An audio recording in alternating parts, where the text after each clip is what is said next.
Howdy folks, howdy race fans. I am StockCar Scott, and this is my little show about racing I like to call In the Pits. In the Pits is brought to you each and every week by a generous sponsorship from Monte Carlo Express Delivery. Monte Carlo Express Delivery, serving the courier needs of the Seattle area for the last decade. Please like us on Facebook. Ooh, we're going to start early with the drink here.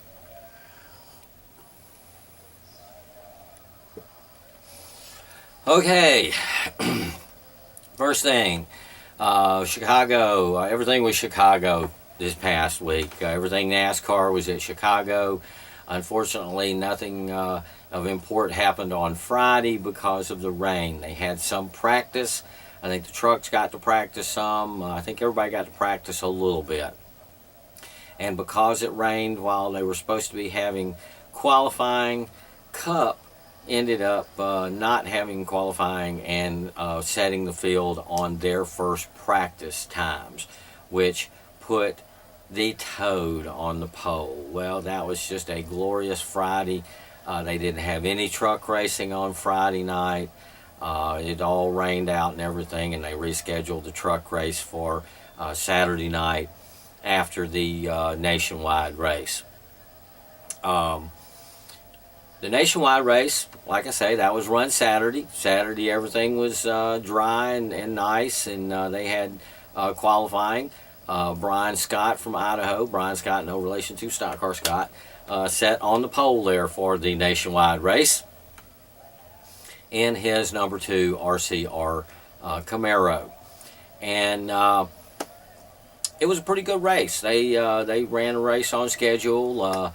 Brian did get to lead a couple of laps, but of course the Toad came up there in his number 54 Monster Camry and dominated the race, and he ran real well, looked like the car to beat through most of the race, but it was not his race to win. That honor went to Kevin Harvick, because on the last set of cautions and restarts and all that business, the Toad's pit crew got him back in like 16th or so. It wasn't in the top 10. So he had his work cut out for him in that last restart. Kevin got a great restart and just led the rest of the race. Toad was never able to catch up with Happy. So it was a pretty good race for me. I like Happy Harvick. Toad finished 3rd. The new Wonder Kid, Kyle Larson, in his number 42, he finished 2nd. Dave Blaney, another guy who doesn't collect any points for nationwide races. Not Dave Blaney, Ryan Blaney, his son. He doesn't collect points for nationwide races because he's running full-time in the trucks. But he's already got 2 wins in nationwide, so he does real well there. He finished 4th in a Penske Mustang. Trevor Bayne in a Roush Mustang finished 5th. He's doing real well in the points, as well as Elliott Sadler, who's had a better day here in the Joe Gibbs Racing Toyota there, finishing in 6th. Ty Dillon finished 7th in his Pop number 3 Camaro. And Brian Scott, no relation to StockCar Scott, even though he started on the pole, he did end up finishing 9th, I do believe. Chase Elliott, who's looking like everything there in the Nationwide Series, finished 10th. Another top 10 helps keep him in the lead of the points. Second place is the number 7, the other junior motorsports car of Regan Smith, and the 3rd place car is the number 3 of Ty Dillon. One of the nice things was that the race ran a little bit long, and whereas I'm usually waiting for other sports to end so I can see my racing, the foot was in the other shoe this time around. and it was my brother who was having to wait for nationwide races to end in order to watch Alabama football. So I have to apologize a little bit. Roll Tide. I think they went on to handily defeat Southern Mississippi or whoever they were playing, so he could stand to miss a few minutes there at the beginning. So I could see Harvick win, and he likes Harvick too. So so it should have been okay with him all the way around. But it was nice. Okay, the nationwide race was followed by the truck race, which was shown on Fox Sports. Who? Fox Sports where? Fox Sports what? Fox Sports 2. That's where it was shown. Yeah, they had something else already scheduled on Fox Sports 1. So I understand, but still, it's on Fox Sports. Where do you find it? Where do you find number 2? I mean, I know where you find number 2. You flush it. But anyway, but it was nowhere to be seen. Actually, I got to see a replay, record a replay of it Sunday night at midnight, Monday morning, and then last night I finally got around to watching the race, which was barely worth watching. If the number 20 Austin Dillon hadn't been in the race, I don't know if I'd watched the whole thing myself, but oh yeah, I would have, cause Bubba's in it, and up and coming drivers. So I watch every race, even when I know what the ending is. And unfortunately, the ending for this one was that it was a toad fest. He won the race. He beat up on all the truck drivers, and it was something to see because he had to do it from the back twice. He got sent to the back twice.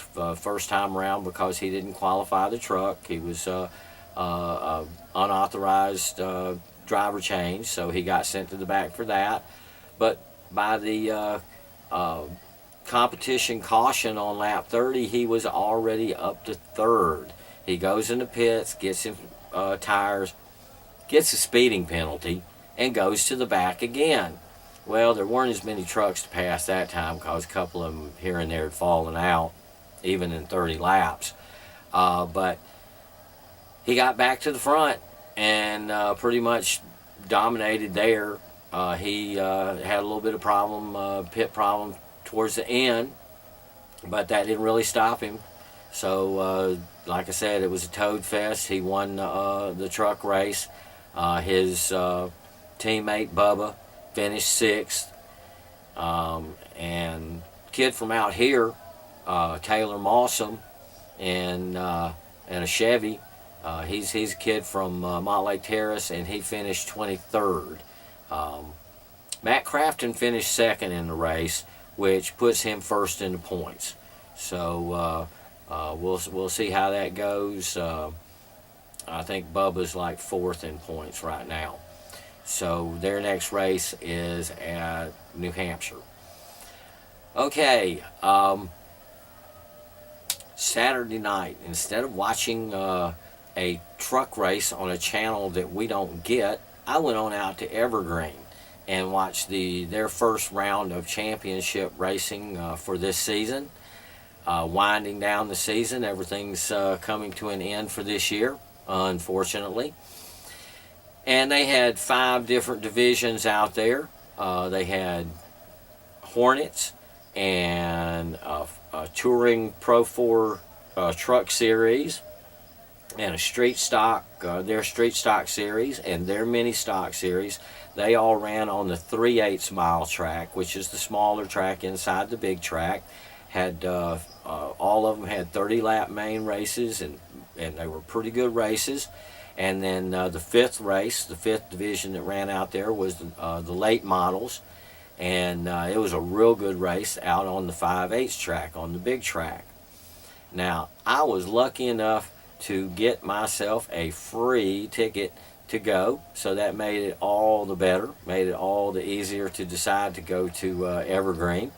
That free ticket was provided by my new accountant, Jana Helmut, CPA, And the name hopefully sounds familiar to race fans because her daughter, Molly, races out at Evergreen, and it was her last race of the season. So Jana had one more free pass to give out for that year and for this past season, and I was lucky enough to be the one to get it. So that was stroke of luck on my part. I really appreciate that, Jana. And I headed on out instead of looking for the truck race, and missed the heat races. I dawdled a bit on the way up. Went through Linwood and happened to hit one of the local toy establishments there, and picked up an exclusive 5-pack of 1/64th NASCAR Authentic die-cast, which include 2 of them here that are only available in this 5-pack. So I thought, hey, that's a nice little score on my way up to the races. I was very pleased to pick that up. Also, another thing that slowed me down and kept me from seeing the heat races was that I got caught up in some construction there just about at the track. You know where I'm talking about. Right there is their repaving for the new bridge. But once I got up there, it was good racing all the way. First, the Hornets were up with their 30-lap main. It was a really good battle. Most of the time it was a battle between the number 22 of Scott Hunt and the number 10X of Cody Hoops. They were up at the front in their 2 white cars there the whole time, and put on a great show, great battle.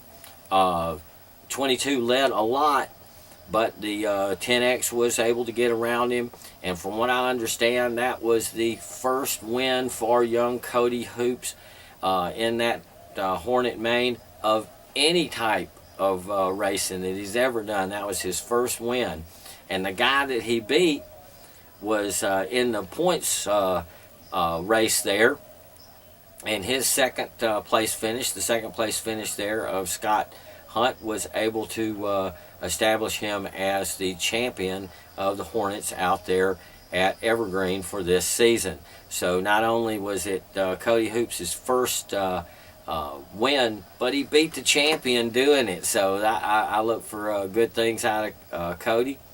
Congratulations there. Big congratulations, shout out to Cody, and congratulations, shout out to Scott Hunt on his 2014 Evergreen Hornet Championship. Okay.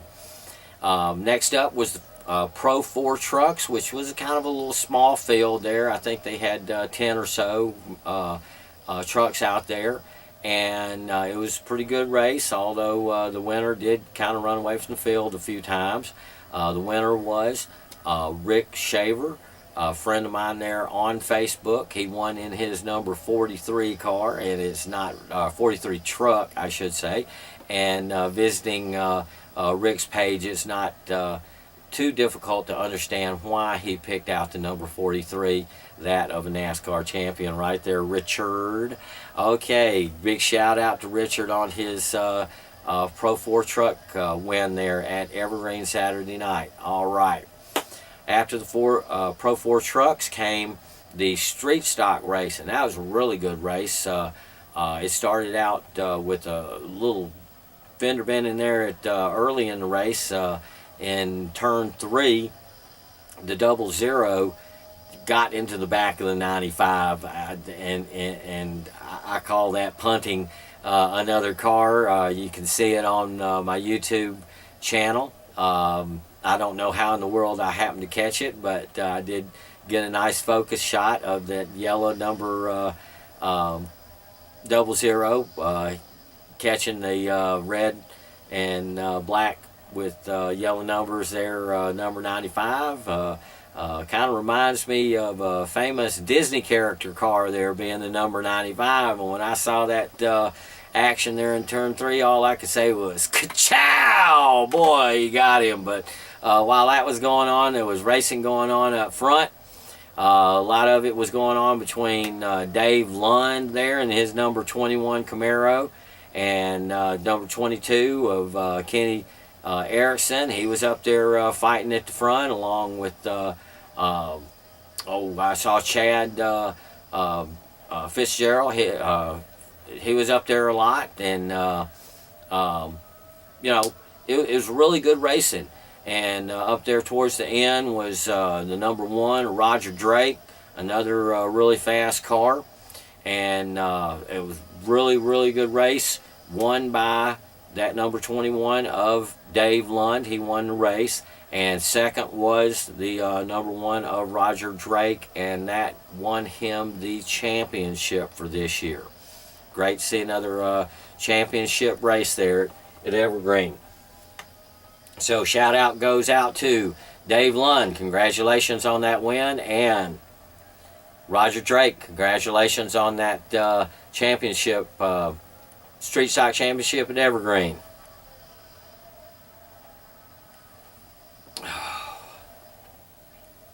Next up was Evergreen's mini stock races. And that one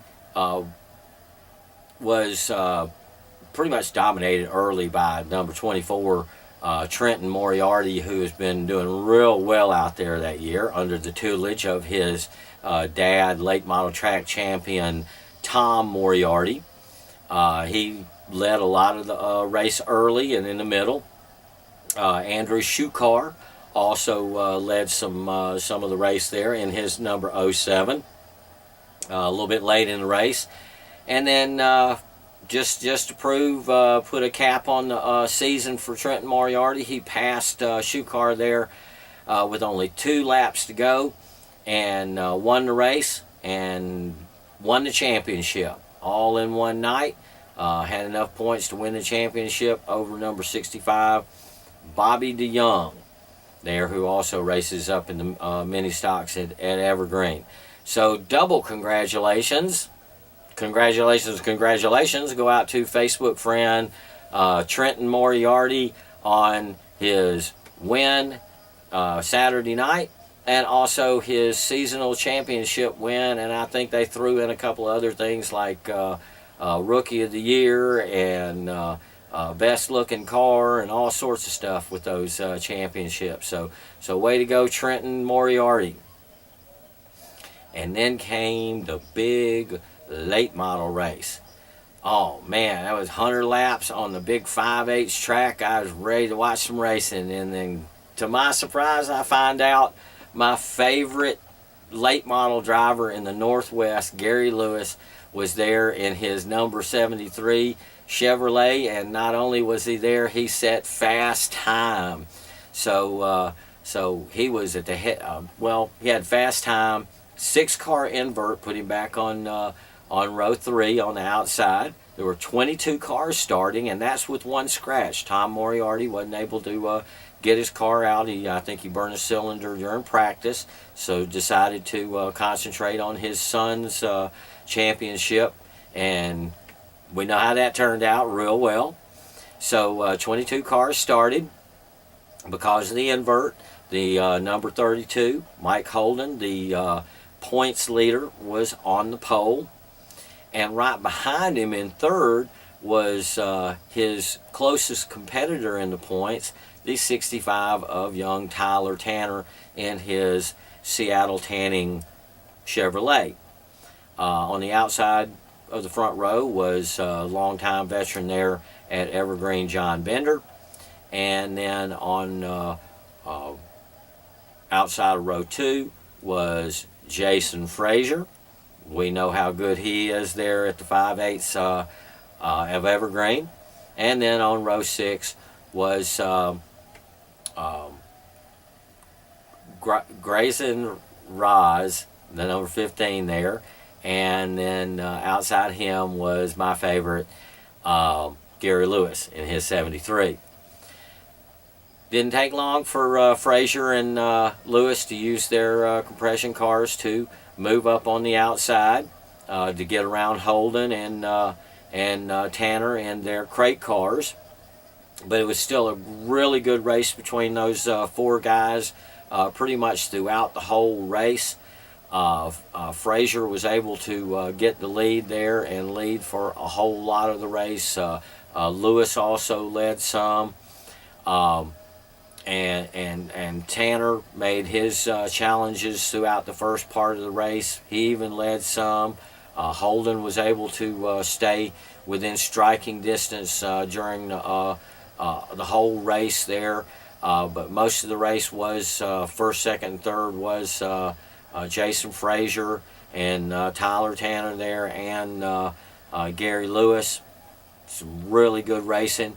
About midway through the race, strong challenge was made by the 00 there, Nama Lang, who always does well on the 5/8 track, but I understand that he either broke or had a flat that ended up taking him out of competition. And Mike Holden, smart guy that he is, he always kept those leaders in sight. He always kept the 65 of Tyler Tanner, his closest rival there in the points, always kept him in sight, right behind Gary Lewis there, running third and fourth, keeping Gary honest. Gary had to keep an eye on what was going on behind him, as well as wanting to get around the top 2 cars. Tyler Tanner was fast, but when Jason would get going, he'd get him a nice big lead. It was kind of hard for Tyler to catch up there. Like I said, Gary did get a chance to lead some, which I was really, really glad to see that. And but from what I understand, he was telling me afterwards that he just didn't quite have the setup right. So he, burned his tires off. The track's kind of rough, these days, and you got to get the setup just right. And it looked like Jason Frazier. He had the setup right. Looked like the regulars, Mike Holden and Tyler Tanner, they both had really good ways their car was set up, so because they were able to keep up with these guys. So, as it went, excellent race. Jason Frazier won, kind of redeeming himself from a earlier race there at Evergreen. Tyler Tanner came in second, but that was not enough to wrest the championship from Holden, who finished fourth and won the championship. Gary Lewis finished third. One of the nice things Holden did for his celebration was he got hold of a flag of our great country and took him a victory lap around the 5/8 with that. Really nice gesture, and it was really a good, nice, fun evening of racing there at Evergreen, and makes me look forward to the next season even more. Of course, we got the racing coming up here pretty soon in other places, but one more day of racing here from this past weekend. Sunday at Chicagoland, or Chicago, as I like to say sometimes. They had the first race in the chase, and just like a few years ago, Bad Brad Keselowski won the first race there of the chase at Chicago when he was on his way to his first championship. So, we just got to take that and see where it goes. This fourth win of the season for him automatically puts him into the next round, no matter what happens during the next 2 races, so he can really take some big chances if he wants to, but because he's already into the next round. Second place, the old man comes through again this week. First place, Bad Brad. Second place, old man Jeff Gordon, kind of like Richmond all over again. But the old man keeps busting off those good finishes, and it keeps him high up in the points and in the chase. Third place was the new Wonder Kid. He raced Jeff Gordon hard for second and didn't get it from him, but Jeff was really impressed with Kyle Larson. He got out of the car and went over and congratulated him, and afterwards during the interviews, Jeff Gordon was all giddy about Kyle Larson, how he's the real deal, and he's looking forward to seeing him racing for years and years to come. So that was really impressive. The old real deal, the old new sliced bread, whatever they called him, I call him Joker Logano. He finished fourth, but as he was crossing the start-finish line, his engine blew up. So it was luckily only a 400-mile race. Harvick finished fifth. Denny Hamlin finished sixth. These are all Chase guys. The Toad from the pole, he finished seventh. His brother finished eighth. A non-chaser, Jamie McMurray, finished ninth. Matt, I haven't gotten a win yet this year, finished 10th. And Junior finished 11th because, as he explained after the race, that was good enough. Well, Junior, I don't want you to do good enough. I want you to win. So get out there and do better next week at New Hampshire, or maybe the week after at Dover. Okay. One guy that had serious problems was Eric Almirola in the King's car. He blew an engine, so he finished 41st, and he's in dire straits of getting cut out of the first round.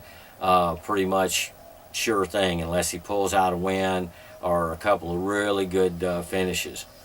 Not only did he lose points, but he's also losing his teammate. Richard Petty is losing the driver of the number 9 car. Marcus Ambrose is heading back down under so he can go back to racing the Australian Super V8s there. I guess he's getting homesick, ready to go on back. So that's got everybody wondering, who's going to take his place? Who's going to take Ambrose's place in the number 9? Well, I was thinking maybe Brian Vickers. Is he getting close to a end of a contract deal there with Michael Waltrip? Maybe he's tired of running with cheaters. Ryan Newman, I think he's only got a 1-year deal with Richard Childress, and everybody knows that the future of Childress is his grandson. So maybe Ryan Newman might move over there. Jamie McMurray, he runs real well, and I think he might be getting close to the end of his deal with Chip Ganassi, and he's driven Fords before, so maybe he would be a good fit for the King's car. There's also a kid coming up in Nationwide by the name of Chris Buescher that everybody kind of laughed at me when I mentioned him as maybe a replacement in the King's car, but we'll just have to see. I'm just pretty sure, though, it's not going to be A.J. Allmendinger. He's already been there, done that. Reed Sorensen, he's already been there, done that. Ryan Truex Jr., Martin Truex Jr. has a ride that I think he's locked into for a couple of years. His brother, Ryan Truex, I don't know if he's locked into his ride. I don't know if he's got the talent. Another one that I don't know if he's got the talent is Michael McDowell. He's been running with the also-rans for a long time, so we're just going to have to see as the track turns and see who gets to end up in that ride. You never know. Maybe they'll shut it down for a while, because when Chase Elliott comes up to Cup, I'm sure they're going to want to, Junior Motorsports or Hendricks Motorsports or whoever it is going to want him to drive a number 9 like his daddy did. Napa's going to want to be in at number 9. So that might be where the 9's going. We just never know. Oh, okay. Before we get to next week, let's see, where does that put us in the chase? With so many of the chase drivers ended up in the top 10, things really didn't change a whole lot up at the top here. Get out the chase chart here. We still see that Bad Brad's in first. The old man's still in second. Moving up to third is the Joker. Up behind him is Happy. My favorite guy has moved down to fifth. Nick's favorite guy is Denny, and he's holding real well there in the top 12. His teammate didn't drop like I hoped he might. 48 there. He's doing okay, but I do believe he dropped from 5th back down there to 8th. And then we got these guys in the next row down. Of course, Matt still doesn't have a win, like I pointed out. And Casey from Enumclaw is still hanging in there. And also Jack Roush's lame duck driver that probably isn't going to get the win because Jack Roush isn't going to let him win. Carl, he's still hanging in the top 12. Our guys that are in danger here, we got Ryan Newman. He needs to get him a win or some more points. Got AJ. I don't know if he's got what it takes to stay in the playoffs. Got my wife's favorite driver from Vancouver, Washington, Greg Biffle. Hopefully he'll be able to get some points together here. And fella I was just telling you about, Eric Amarola, he is in trouble. He is in trouble. He could very well fall out the first round this go-round. So, that leads us to next week. Like I said, trucks are in New Hampshire. Cup's in New Hampshire for the second leg of the chase. I don't like New Hampshire. It's not one of my favorite tracks. It killed Adam Petty. It's flat. It's boring. I'll watch it because racing's racing, but I wish they'd only race there once a year, and certainly not during a chase race. The Nationwide is at Kentucky on Saturday night, as well as ARCA is going to be there on Friday night. Hopefully that will be on Fox Sports 1 or some channel so I can watch the ARCA race. I'd really like to see it. Sunday morning, early Sunday morning, is the F1 race in Singapore. It's on European time, so in Singapore it's going to be run in the late afternoon, early evening. But it's still 4:30 a.m., 5 o'clock in the morning, Sunday morning for us. So if you want to get up, that's when you got to do it to watch the continuing drama between Nico Rosberg and my favorite F1 driver, Lewis Hamilton. Hopefully Rosberg will have a retirement and Lewis can get some points on him there. Next week at Evergreen is the second part of their championship nights. They're having a bunch of figure 8 races out there, extreme figure 8, figure 8 this, figure 8 that. I'm not sure, and I think Legends are out there too, but you probably won't find me out there. South Sound, they're having street stocks and hobby stocks, baby grands and stinger 8s, but there's still that construction going on out there, so I don't know if I'll be making the trip down to South Sound. Got a few things I need to do around the house, and my wife's got some movie about restaurants in France that she wants to go see, so happy wife, happy life. Little words of wisdom for everybody out there. So anyway, and also there's another race that I can go to at South Sound in a couple of weeks to see the mini stocks, one of my favorite groups out there. So I'll hopefully see them around the end of the month there.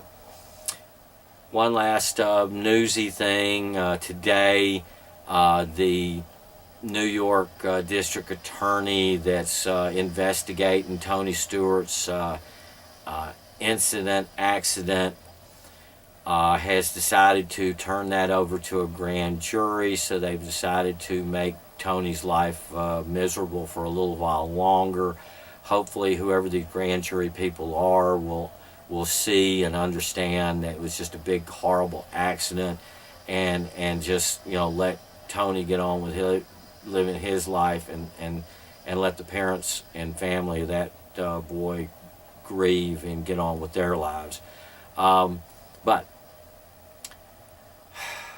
that's it for this week.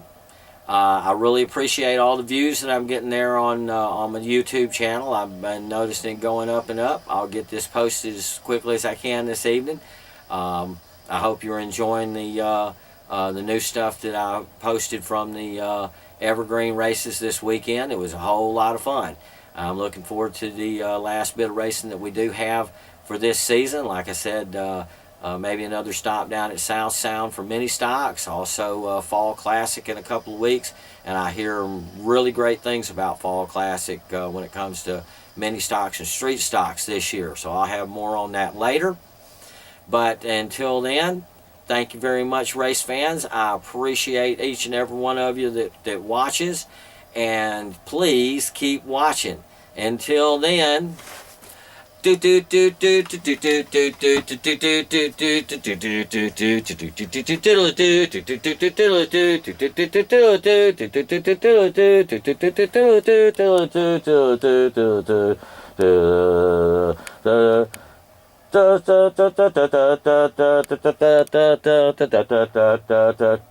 thanks for watching, folks.